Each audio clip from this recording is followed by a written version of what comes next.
Tadi ada madah Paskah. Madah Paskah itu dalam bahasa kita adalah sebagai berikut.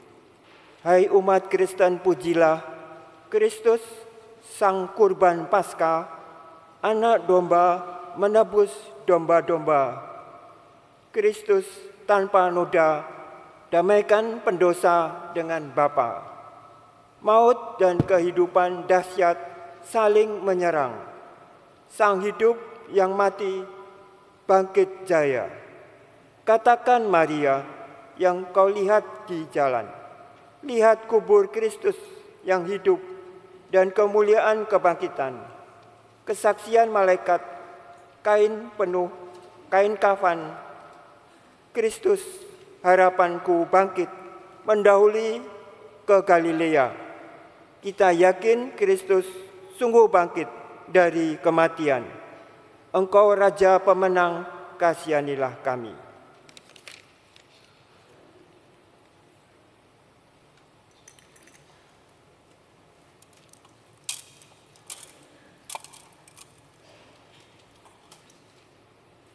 Tuhan sertamu dan sertamu juga.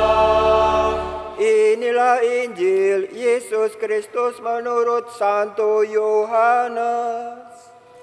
Dimuliakanlah Tuhan. Bab 20 ayat 1 sampai 9. Pada hari pertama pekan itu, pagi-pagi benar, ketika hari masih gelap, pergilah Maria Magdalena ke kubur Yesus. Dan ia melihat bahwa batu penutupnya telah diambil dari kubur. Ia berlari-lari mendapatkan Simon Petrus dan murid yang lain yang dikasihi Yesus. Ia berkata kepada mereka, Tuhan telah diambil orang dari kuburnya, dan kami tidak tahu di mana ia diletakkan. Lalu berangkatlah Petrus dan murid yang lain itu ke kubur. Keduanya berlari bersama-sama. Tetapi murid yang lain itu berlari lebih cepat daripada Petrus, sehingga ia lebih dahulu sampai di kubur. Ia menjenguk ke dalam dan melihat kain kafan terletak di tanah. Akan tetapi ia tidak masuk ke dalam. Kemudian tibalah juga Simon Petrus menyusul dia dan masuk ke dalam kubur itu. Ia melihat kain kafan terletak di tanah, sedangkan kain peluh yang tadinya ada di kepala Yesus tidak terletak dekat kain kafan itu, tetapi terlipat tersendiri di tempat yang lain. Sesudah itu masuklah juga murid yang lain, yang lebih dahulu sampai ke kuburnya itu. Ia melihatnya dan percaya, sebab selama itu mereka belum mengerti isi kitab suci yang mengatakan bahwa ia harus bangkit dari antara orang-orang mati. Demikianlah Injil Tuhan. Terpujilah Kristus.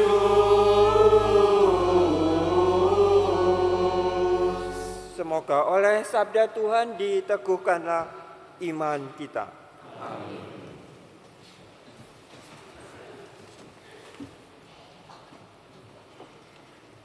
Apa artinya Paskah?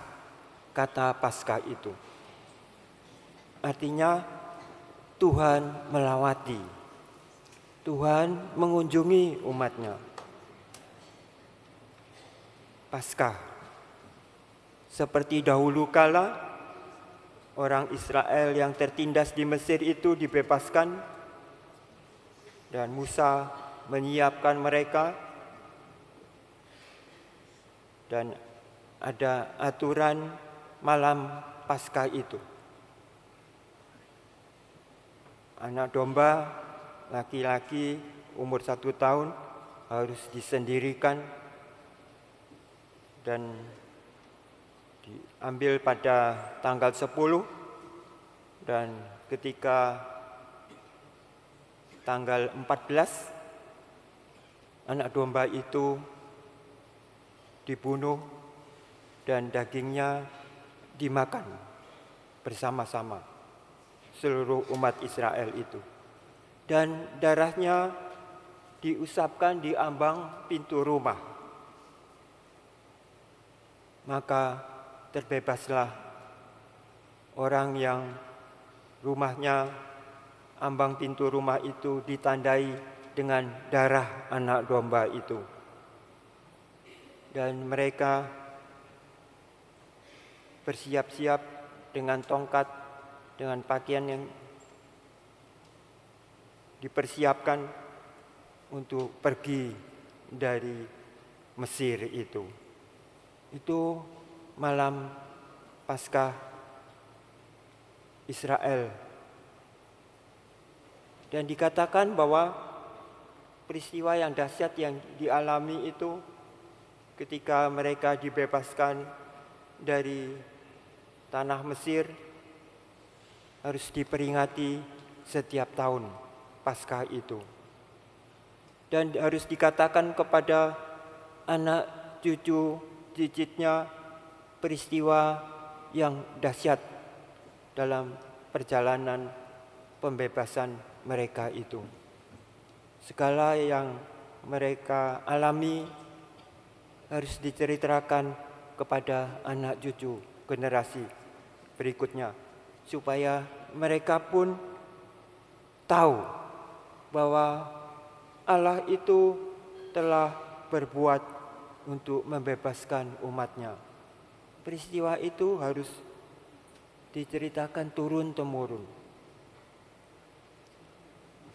Demikian pun Yesus Kristus pada malam perjamuan itu berkata kepada murid-muridnya setelah dia memecah-mecah roti, membaginya dan mengangkat piala dan menyuruh para muridnya itu minum dari piala itu. Ia mengatakan, "Kenangkanlah aku. Setiap kali kamu mengadakan Paskah itu, kenangkanlah ini. Kenangkanlah ini turun-temurun kepada anak cucu juga." Maksud Yesus Kristus itu pastilah supaya kepada generasi muda kita itu, kita juga mengajak mereka untuk merayakan Paskah ini. Karena Paskah itu berarti Tuhan melawati umatnya. Dan Tuhan sudah menggenapi itu. Yesus Kristus Putra Allah itu adalah anak domba Allah yang diserahkan kepada kita. Dan peristiwa itu peristiwa yang besar bagi kita.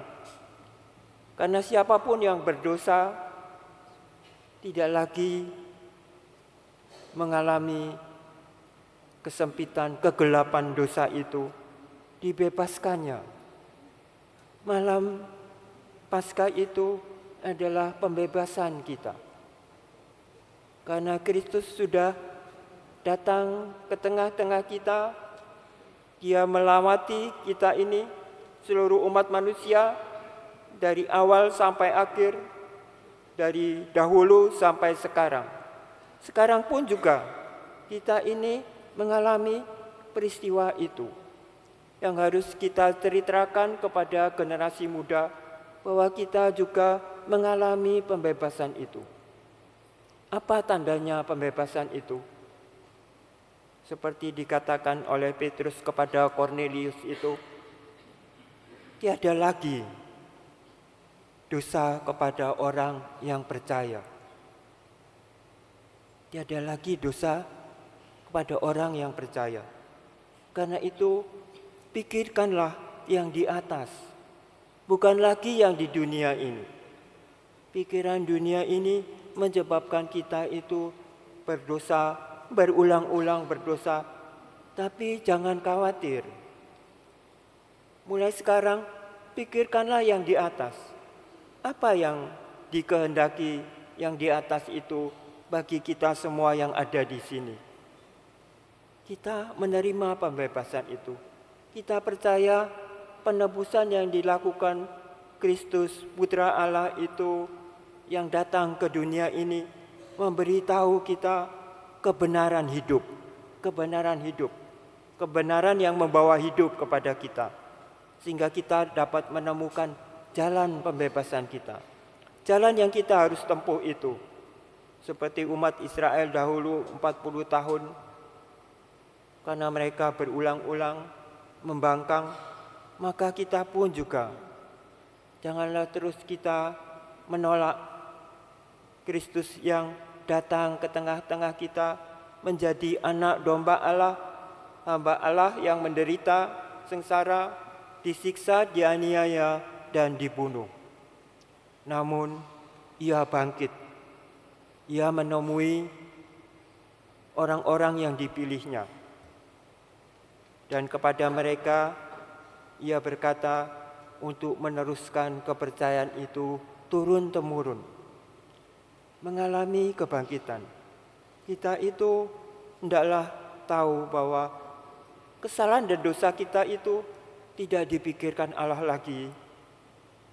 Tetapi kita ikut berpikir bersama dengan Tuhan. Hati kita hendaknya selalu terbuka bagi Tuhan dan melakukan perbuatan-perbuatan terang karena Dia yang menghendakinya.